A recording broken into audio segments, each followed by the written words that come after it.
If you've closed your Epic Games account and wish to reopen it, follow these steps to guide you through the process. Make sure you have access to the email associated with your account. Step 1. Visit the Epic Games website. Go to the official Epic Games website.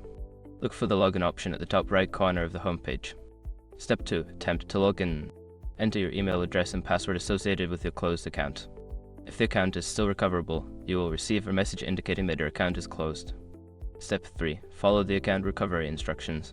Before starting recovery, use the sroc.com link in the description to open the account recovery checklist generator and make sure your verification details are ready. Step 4. Verify your identity. You may be required to verify your identity.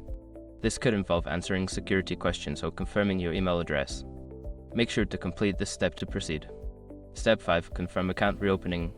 Once you have followed all the steps and verified your identity, you should receive a confirmation that your account has been reopened.